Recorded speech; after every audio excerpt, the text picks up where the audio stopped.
Assalamualaikum students, class K7, subject mathematics. This is lecture number 7 and today we are starting exercise number 8.3. 8.2 तक आपका काम complete करवा चुकी थी मैं, आपको क्वेश्चंस बता दिए थे, कुछ बोर्ड पे करवाए थे, बाकी आपको होम टास्क के लिए दिए थे।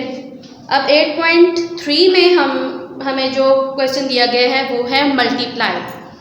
आपने मल्टीप्लाई करना है। फर्स्ट आपको जो है अलजेब्रिक एक्सप्रेशन दिया हुआ है 7m एंड कांस्टेंट दिया हुआ है -8। आपने इन दोनों को मल्टीप्लाई करना है। इसको किस तरह से करना है, जब आप इसमें मल्टीप्लिकेशन का साइन लगाएंगे तो दोनों वैल्यूज़ को आप सबसे पहले ब्रैकेट्स में लिखेंगे 7m मल्टीप्लाई -8, आप देख सकते हैं। अच्छा, जब आप अलजेब्रा में मल्टीप्लिकेशन करते हैं वेरिएबल्स की या अलजेब्रिक एक्सप्रेशंस की या लिटरल्स या जो भी कह लें आप, तो इसमें कॉफिशिएंट्स जो हैं मल्टीप्लाई होते हैं और जो वेरिएबल्स हैं उनके एक्सपोनेंट्स ऐड होते हैं। कॉफिशिएंट्स आपको मैंने पहले भी बताया था कि वेरिएबल से पहले जो नंबर लिखा हुआ होता है इसको बोलते हैं कॉफिशिएंट, और वेरिएबल के ऊपर जो पावर दी जाती है, जैसे यहाँ पे है p के ऊपर मैंने दी हुई है, आंसर में देखिए p स्क्वायर है, स्क्वायर जो है ये एक्सपोनेंट है और यहाँ पे 4 जो है इसका कॉफिशिएंट है। फर्स्ट क्वेश्चन की तरफ वापस आते हैं। कॉफिशिएंट्स मल्टीप्लाई होंगे, कॉफिशिएंट है 7 and 8, 7 8 जा 56। साइंस में मल्टीप्लाई होंगे, ये वैल्यू पॉजिटिव है, ये वैल्यू नेगेटिव है, तो प्लस और माइनस क्या होते हैं, माइनस, तो साइन हम माइनस का लगाएंगे। और वेरिएबल हमारे पास क्योंकि सिंगल m ही है, इसके साथ कोई वेरिएबल नहीं है, इसलिए यहाँ पे कोई भी एक्सपोनेंट ऐड नहीं होगा। तो आपको 7m को जब आप 8 से मल्टीप्लाई करेंगे -8 से, तो आपका आंसर आ जाएगा -56m। फिर मैंने फोर्थ पार्ट किया है -4ab एंड -2bc। जब वेरिएबल के आपको सिंगल दिए हुए होते हैं जिसके ऊपर आपको एक्सपोनेंट नज़र नहीं आ रहा होता, उसका एक्सपोनेंट होता है 1। जैसे यहाँ पे मैंने लिखा -4ab को ब्रैकेट में लिखा, मल्टीप्लाई -2bc को ब्रैकेट में लिखा। a का एक्सपोनेंट क्या था 1, b का एक्सपोनेंट 1, यहाँ पे b का एक्सपोनेंट 1, c का एक्सपोनेंट 1। फिर जब आप इन कॉफिशिएंट्स को मल्टीप्लाई करेंगे और साइंस को मल्टीप्लाई करेंगे, सबसे पहले साइन की मल्टीप्लिकेशन देखें, माइनस एंड माइनस प्लस हो जाएगा। कॉफिशिएंट्स मल्टीप्लाई करें, 4 2 जार 8। अब वेरिएबल की तरफ आते हैं, a b एंड c। एक दफ़ा लिखा, अब सारे इनको देखें। यहाँ पे a के एक्सपोनेंट्स क्या हैं, यहाँ पे 1 है और यहाँ पे a है ही नहीं, तो इसलिए यहाँ पे a का एक्सपोनेंट सिर्फ 1 रहा। यहाँ पे b का एक्सपोनेंट 1 है, यहाँ पे भी b का एक्सपोनेंट 1 है, तो दोनों के एक्सपोनेंट्स जो हैं ऐड होंगे, 1 + 1 लिखा मैंने। यहाँ पे c मौजूद नहीं है, लेकिन यहाँ पे c मौजूद है और उसका एक्सपोनेंट 1 है, वो लिख दिया मैंने। अब एक्सपोनेंट ऐड जब होंगे, 1 एज इट इज़ था, तो यहाँ पे मैंने 1 नहीं लिखा, इसका मतलब भी 1 ही है। 1 + 1, ये b के ऊपर 2 आ गया और c का 1 था, तो ये भी c का मतलब ही ये है कि इसका एक्सपोनेंट 1 है। तो जब आपने इन दोनों को मल्टीप्लाई किया तो इसका आंसर आ गया 8ab² c। b² क्यों आया, क्योंकि यहाँ पे भी b था और यहाँ पे भी b था, दोनों के एक्सपोनेंट्स 1 and 1 थे। दोनों का जब हमने ऐड किया तो 1 + 1 2 हो गया। इसी तरह से आपने क्वेश्चन नंबर 1 के बाकी के पार्ट्स जो हैं खुद से सॉल्व करने हैं। 2 5 7 and 8 ये वाले पार्ट्स आपने करने हैं। बाकी जो क्वेश्चंस यहाँ पे सॉल्व नहीं हैं, ये यहाँ मेंशन नहीं है, वो आपके सिलेबस में इंक्लूड नहीं है। सेकंड क्वेश्चन की तरफ आते हैं 8.3 के। Second is simplify. सिंप्लीफाई किस तरह से करना है आपने, फर्स्ट आपको जो है इसका सेकंड पार्ट मैंने सॉल्व किया है, फर्स्ट नहीं किया। फर्स्ट है, सेकंड है 4p और ब्रैकेट में है p + q, मतलब 4p को आपने p से भी मल्टीप्लाई करना है और 4p को आपने q से भी मल्टीप्लाई करना है। फर्स्ट स्टेप में देखिए मैंने एक्सपोनेंट्स और कॉफिशिएंट्स मेंशन कर दी हैं। p और q का कॉफिशिएंट क्या है 1 and 1, p का भी 1 है कॉफिशिएंट और q का भी कॉफिशिएंट 1 है। इसी तरह इसका एक्सपोनेंट्स भी p का भी 1 है और q का भी 1 है। जब आप मल्टीप्लाई करेंगे 4 1 जार 4 p और इसके एक्सपोनेंट्स क्या होंगे, ऐड होंगे, p1 + 1 प्लस साइन ये वाला एज इट इज आ गया, 4 1 jar 4 p and q। Separate लिखेंगे, सेम वेरिएबल होता तो हम उसके एक्सपोनेंट्स ऐसे एडिशन की फॉर्म में लिख देते। अब यहाँ पर डिफरेंट वेरिएबल्स हैं तो दोनों को सेपरेटली ही लिखा है उनके इंडिविजुअल एक्सपोनेंट्स के साथ। p का एक्सपोनेंट भी 1 है, q का एक्सपोनेंट भी 1 है, ये दोनों एक्सपोनेंट्स ऐड नहीं होंगे, सेम वेरिएबल के एक्सपोनेंट्स ऐड होते हैं। जैसे यहाँ पे p सेम वेरिएबल था, कॉमन वेरिएबल था यहाँ पे, तो दोनों के एक्सपोनेंट्स हमने ऐड किए, 1 + 1 2 हो गया, p 1 है और q भी 1 है, तो 4p² + 4pq is your answer. फिर मैंने 7th पार्ट किया है, a बाहर है, ब्रैकेट में है a + b - c। अब यहाँ पे इस a को इन तीनों वेरिएबल्स से मल्टीप्लाई करना है। फिर मैंने फर्स्ट स्टेप में क्या किया, एक्सपोनेंट्स को मेंशन कर दिया, तीनों के एक्सपोनेंट्स जो हैं 1 हैं। a को जब हमने a से मल्टीप्लाई किया, सेम वेरिएबल होने की वजह से इसके एक्सपोनेंट्स ऐड हुए 1 + 1। a को जब हमने b से मल्टीप्लाई किया, a b डिफरेंट वेरिएबल्स हैं, सेपरेट इनके एक्सपोनेंट्स मेंशन किए। a और c भी डिफरेंट वेरिएबल्स थे, इनको इंडिविजुअल एक्सपोनेंट्स के साथ मेंशन किया, और साइन यहाँ पे क्योंकि माइनस का था इसलिए इधर भी माइनस का साइन आएगा। 1 + 1 2 हो गया, a की पावर 1 थी, तो इसका मतलब यहाँ पे अगर आपने पावर मेंशन नहीं की तब भी इसका मतलब है 1 है, b की भी 1 है, -ac। इसको इस तरह से पढ़ेंगे a² + ab - ac। क्वेश्चन की समझ आ गई होगी। बाकी इस क्वेश्चन नंबर 2 के remaining part number 1, 4, 5 and 8 is your homework. जो पार्ट्स यहाँ मेंशन नहीं हैं वो आपके सिलेबस में इंक्लूड नहीं हैं। सारा काम आप अपनी नोटबुक्स पे नीट एंड क्लीन सॉल्व करेंगे। उसके बाद है एक्सरसाइज नंबर 8.4। जैसे 8.3 में था मल्टीप्लाई का क्वेश्चन, 8.4 का फर्स्ट क्वेश्चन भी है मल्टीप्लाई। 8.3 में ये था कि आपको सिंगल वेरिएबल दिया हुआ था दूसरे सिंगल वेरिएबल के साथ मल्टीप्लाई करने के लिए या कांस्टेंट के साथ मल्टीप्लाई करने के लिए। अब यहाँ पे आपको 2 पॉलिनोमियल्स दिए गए हैं। फर्स्ट में 2 आपके पास वेरिएबल्स हैं और थर्ड वाले में 3 जो टर्म्स हैं आपके पास है। फर्स्ट पॉलिनोमियल में 2 टर्म्स हैं और सेकंड पॉलिनोमियल में आपके पास 3 टर्म्स हैं। देखिए फर्स्ट टर्म इसमें है l, second term is m। इसमें है first term l², 2lm and m³। इस पूरे पॉलिनोमियल को आपने इस पूरे पॉलिनोमियल से मल्टीप्लाई करना है।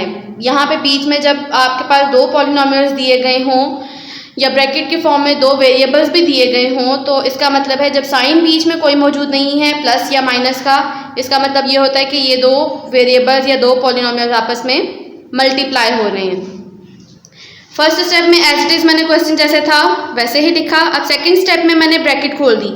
इसको मल्टीप्लाई करने का प्रोसीजर ये होता है कि 2 ब्रैकेट्स में से कोई एक ब्रैकेट हम ओपन करते हैं और एक को बंद रखते हैं और फिर मल्टीप्लाई करते हैं। मैंने इस क्वेश्चन में फर्स्ट वाली जो है ब्रैकेट इसको ओपन किया, l को इस सेकंड पूरे पॉलिनोमियल के साथ मल्टीप्लाई किया। देखिए l मैंने बाहर लिखा, ब्रैकेट में second polynomial as it is पूरा लिखा। फिर इसकी सेकंड टर्म लिखी -m और फिर से ये वाला पॉलिनोमियल दोबारा से लिखा। इसका मकसद ही ये होता है कि ये जो है इस पूरे से मल्टीप्लाई होगा, फिर ये m जो है इस पूरे पॉलिनोमियल से मल्टीप्लाई होगा। तो इस तरीके से ये हमारा काम आसान हो जाएगा। अब मल्टीप्लाई करें, l को जब आप l से मल्टीप्लाई करेंगे, मैंने आपसे कहा था कि कॉफिशिएंट्स जो है मल्टीप्लाई होते हैं। कॉफिशिएंट दोनों का 1 है तो 1 1 1 रहेगा और एक्सपोनेंट्स ऐड होंगे, तो इसका एक्सपोनेंट था 1 और इसका एक्सपोनेंट था 2, तो वो प्लस हो जाएंगे। फिर -2, क्योंकि इसके साथ कॉफिशिएंट 1 है इसलिए यहाँ वाले कॉफिशिएंट्स जो हैं चेंज नहीं होंगे। 2l, ये भी l है ये भी l है, दोनों के एक्सपोनेंट्स 1 and 1 है तो दोनों को हमने ऐड कर लिया 1 and 1, 1 + 1। m के साथ दूसरा m नहीं मौजूद था इसलिए m एज इट इज़ रहेगा, प्लस l m³। फिर आपने इस सेकंड टर्म को जो है मल्टीप्लाई करना है इस पूरे पॉलिनोमियल से, माइनस, अब माइनस का साइन भी साथ साथ सबके साथ मल्टीप्लाई होगा, -l²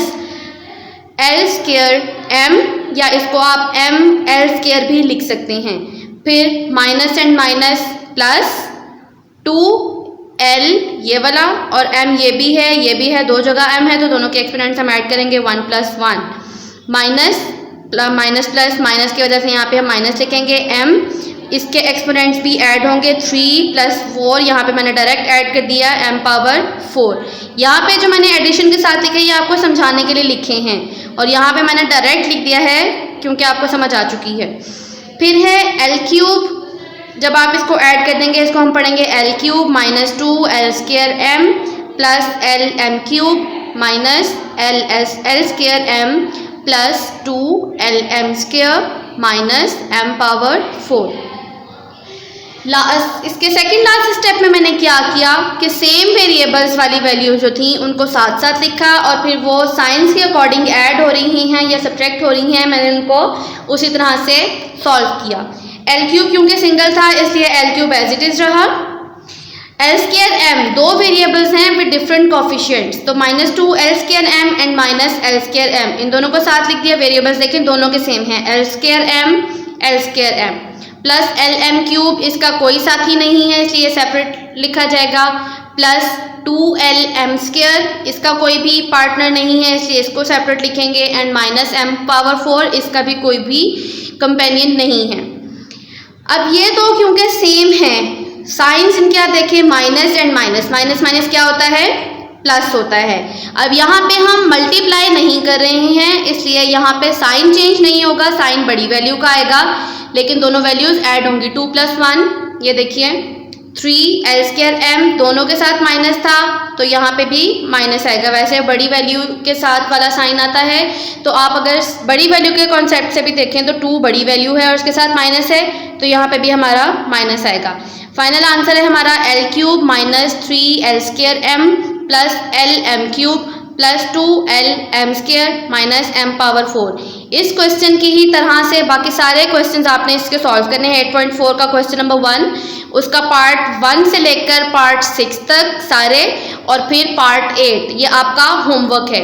ये वाला क्वेश्चन भी आप खुद से इसको एक दफ़ा दोबारा देखें, 2 दफ़ा देखें, अच्छी तरह समझ लें। इस वाले क्वेश्चन को भी दोबारा से ज़ुबानी सॉल्व कीजिएगा, जब आपकी प्रैक्टिस हो जाए तो फिर ये सारे पार्ट्स आपने खुद से सॉल्व करने हैं और ये नीट कॉपी पे नीट राइटिंग में काम कीजिएगा। 8.4 का सेकंड क्वेश्चन है सिंप्लीफाई। जैसे 8.3 का भी सेकंड क्वेश्चन था सिंप्लीफाई, उसमें आपको 2 वैल्यूज दी गई थी, एक ब्रैकेट में थी एक विदाउट ब्रैकेट थी। ब्रैकेट के बाहर वाली को आपने ब्रैकेट के अंदर वाली से मल्टीप्लाई करना था। अब इसमें देखें आपको 2 पॉलिनोमियल्स दिए गए हैं डबल डबल, थोड़ा सा कॉम्प्लेक्स क्वेश्चन है। एक पॉलिनोमियल ये है, एक पॉलिनोमियल ये है, सब्ट्रैक्शन के साइन से सेपरेट करके एक पॉलिनोमियल ये है और एक ये है, मतलब इन दोनों को आपने मल्टीप्लाई करना है, एक आंसर आ जाएगा। फिर इन दोनों को मल्टीप्लाई करना है, उसका एक आंसर आ जाएगा। फिर इन दोनों के जो आंसर आएंगे उनको आपस में आपने सॉल्व करना है।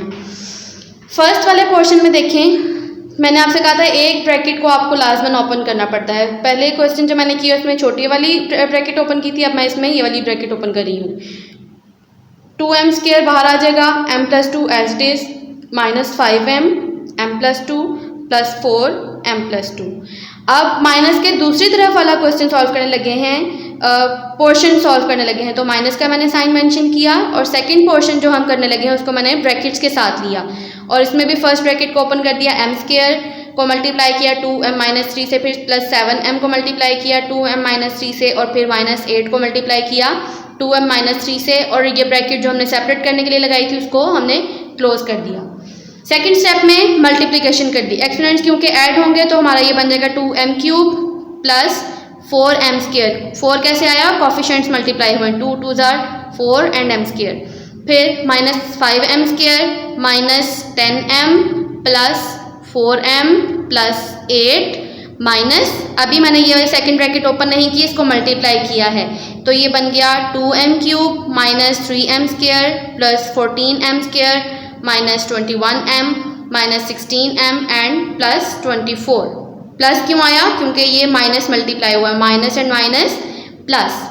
थर्ड स्टेप में मैंने ये सेकंड ब्रैकेट ओपन की है और इसके साइंस चेंज हो गया। फर्स्ट वाला जो है पॉलिनोमियल +8 तक एज इट इज आप उतार लेंगे और यहाँ से सबके साइंस चेंज हो जाएंगे। ये प्लस था -2m हो गया, ये माइनस था प्लस हो गया, प्लस वाला माइनस में हो गया, -21 + 21m बन गया, -16m + 16m और +24 जो है -24 में चेंज हो गया।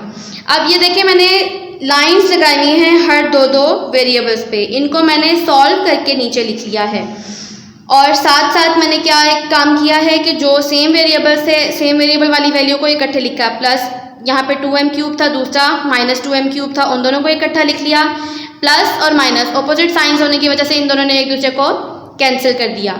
4m स्क्वायर -5m स्क्वायर, जब इनको हमने ऐड किया तो प्लस माइनस माइनस हुआ, 5 में से 4 हम माइनस करेंगे तो खाली m स्क्वायर रह जाएगा, साइन बड़ी वैल्यू का माइनस आ गया। दूसरी साइड से m स्क्वायर जो है मैंने ये इसको सॉल्व करके लिख लिया। 3m प्लस 3m स्क्वायर और माइनस 14m स्क्वायर है, तो प्लस और माइनस माइनस होगा, 14 में से हमने 3 को माइनस किया तो 11 आ जाएगा और साइन बड़ी वैल्यू का आएगा तो ये माइनस 11m स्क्वायर बनेगा। फिर m वाली वैल्यू को सॉल्व किया, minus 10m plus 4m minus plus minus sign बड़ी वैल्यू का 10 माइनस 4 6m और माइनस 6m बन गया ये। इस साइड से m वाली वैल्यूज़ को दोनों को सॉल्व किया, दोनों पॉजिटिव हैं, 21 और 16 को हमने ऐड किया तो हमारे पास आ गया प्लस 37m। लास्ट में हमारे पास कॉन्स्टेंट्स रह गए थे plus 8 and minus 24, as it is constant 60 लिख लिए। अब ये क्योंकि कैंसिल आउट हो चुके हैं दोनों एक दूसरे से, अब इन दोनों को हम ऐड करेंगे, माइनस और माइनस प्लस, मल्टीप्लिकेशन क्योंकि नहीं है इसलिए साइन चेंज नहीं होगा लेकिन ऐड होगा। 11 प्लस 1 12 और माइनस बड़ी वैल्यू का 11 बड़ी वैल्यू है तो minus 12m square minus 6m plus 37m, plus और माइनस माइनस होता है, 37 में से 6 को माइनस करेंगे तो 31 आएगा, साइन बड़ी वैल्यू का प्लस आ गया तो ये 31m और प्लस माइनस फिर से माइनस, 24 में से 8 को माइनस करेंगे 16 और बड़ी वैल्यू का साइन माइनस आ गया। सेम इसी प्रोसीजर से आपने इस क्वेश्चन के बाकी के पार्ट नंबर 1, 2 एंड 4 करना है। अपनी कॉपीज पे रिव्यू एक्सरसाइज करनी है। क्वेश्चन नंबर 1 जो शॉर्ट आंसर्स हैं आपके वो आप लोग अपनी कॉपीज पे नोट डाउन करेंगे, बाकी ब्लैंक्स और एमसीक्यूज आप लोग अपनी बुक्स पे ही सॉल्व करेंगे। यूनिट नंबर 8 में आपके 8.1 से 8.4 तक ही सिलेबस में एक्सरसाइजेज इंक्लूड हैं, बाकी आपके नेक्स्ट टर्म में करवाई जाएंगी।